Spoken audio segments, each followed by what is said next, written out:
ମୁଁ ଆପଣଙ୍କୁ ବର୍ତ୍ତମାନର ତାଜା ଖବର ଜଣାଉଛି। ଆଜି ମଙ୍ଗଳବାର 30 ଅକ୍ଟୋବର 2018 ସବୁଠାରୁ ମୁଖ୍ୟ ଖବର ନ୍ୟୁଜ୍ ଅପଡେଟ୍ ସ୍କ୍ରିନ୍ରେ ଆପଣମାନେ ଦେଖିପାରୁଥିବେ। ଆଜି ପୁନର୍ବାର ଅନ୍ତରାଷ୍ଟ୍ରୀୟ ବଜାରରେ କଞ୍ଚା ତେଲର ଦାମ କମ୍ ଥିବାରୁ ତୈଳ ଦରରେ ହ୍ରାସ କ୍ରମାଗତ ଭାବେ ହୋଇଛି। ଦିଲ୍ଲୀ, ମୁମ୍ବାଇ, କୋଲକାତାରେ ତୈଳ ଦର କେତେ ହ୍ରାସ ହୋଇଛି ତାହା ମୁଁ ନ କହି ଆପଣ ସ୍କ୍ରିନ୍ରେ ଦେଖୁଥିବେ। ମୁଁ ଆମ ରାଜଧାନୀ ଭୁବନେଶ୍ୱରର ତେଲ ଦର କେତେ କମ୍ ଅଛି ତାହା ଆପଣଙ୍କୁ ଜଣାଉଛି। ଭୁବନେଶ୍ୱରରେ ପେଟ୍ରୋଲ ଦର 20 ପଇସା ହ୍ରାସ ପାଇ ଲିଟର ପିଛା 78 ଟଙ୍କା 39 ପଇସା ହୋଇଥିବା ବେଳେ ଡିଜେଲ ଦର 8 ପଇସା ହ୍ରାସ ପାଇ 79 ଟଙ୍କା 14 ପଇସା ହୋଇଛି। ନେକ୍ସଟ ବଡ଼ ଖବର, ତାମିଲନାଡୁର ରାମେଶ୍ୱର ନିକଟରେ ଗତକାଲି ଏକ ମର୍ମନ୍ତୁଦ ସଡ଼କ ଦୁର୍ଘଟଣାରେ 4 ଜଣ ତୀର୍ଥଯାତ୍ରୀଙ୍କ ମୃତ୍ୟୁ ହୋଇଥିବା ବେଳେ 27 ଜଣଙ୍କୁ ହସ୍ପିଟାଲରେ ଭର୍ତ୍ତି କରାଯାଇଛି।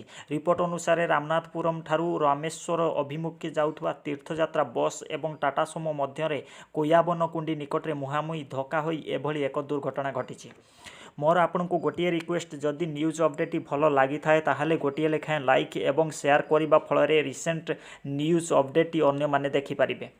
ବର୍ତ୍ତମାନ ନେକ୍ସଟ ଅପଡେଟ୍ଟି ଦେଖିବା। ସୋର ପୋଲିସ ରାଜ୍ୟର ବିଭିନ୍ନ ସ୍ଥାନରୁ ଡକାୟତ ଗିରଫ କରିଛି। ଡକାୟତମାନଙ୍କ ନାମରେ ଭଦ୍ରକ, ବାଲେଶ୍ୱର, ମୟୂରଭଞ୍ଜ, ଭୁବନେଶ୍ୱର ବିଭିନ୍ନ ଥାନାରେ 38ଟି ମାମଲା ଥିବାର ଜଣାପଡ଼ିଛି। ଡକାୟତମାନଙ୍କଠାରୁ ପୋଲିସ ବନ୍ଧୁକ, ଭୁଜାଲି, ଲାପଟପ୍, 20ଟି ମୋବାଇଲ, 10ଟି ବାଇକ୍ ଓ ନଗଦ 4 ଲକ୍ଷ ଟଙ୍କା ଜବତ କରିଛି। ମଙ୍ଗଳବାର ଅର୍ଥାତ୍ ଆଜି ଦିନ 12ଟା ସମୟରେ ବାଲେଶ୍ୱର ଏସ୍ପି ଯୁଗଳ କିଶୋର ସୋର ଥାନାରେ ସାମ୍ବାଦିକ ସମ୍ମିଳନୀ କରିଥିଲେ। ବର୍ତ୍ତମାନର ସବୁଠୁ ବଡ଼ ଖବର ଉପରେ ନଜର ପକାଇବା। ସମାଜ ଲାଇଫ୍ରେ ଆପଣମାନେ ଦେଖିପାରୁଥିବେ, ନୀଳଗିରିକୁ ପଶିଲେ 40ରୁ ଊର୍ଦ୍ଧ୍ୱ ଝାଡ଼ଖଣ୍ଡ ହାତୀ। ଆଜି ଭୋର ସକାଳୁ 40ରୁ ଊର୍ଦ୍ଧ୍ୱ ଝାଡ଼ଖଣ୍ଡ ହାତୀ ଜଙ୍ଗଲ ଭିତରକୁ ପଶି ଆସିଛନ୍ତି। ହାତୀଙ୍କ ଉପଦ୍ରବ ଯୋଗୁଁ ସ୍ଥାନୀୟ ଅଞ୍ଚଳରେ ବ୍ୟାପକ ଧାନ ଫସଲ ନଷ୍ଟ ହୋଇଥିବା ସୂଚନା ମିଳିଛି।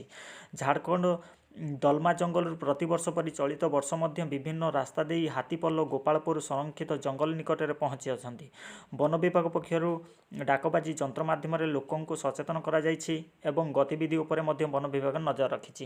ଆଜି ପାଇଁ ନ୍ୟୁଜ୍ ଅପଡେଟ୍ଟି ଏତିକିରେ ସମାପ୍ତ ହେଲା।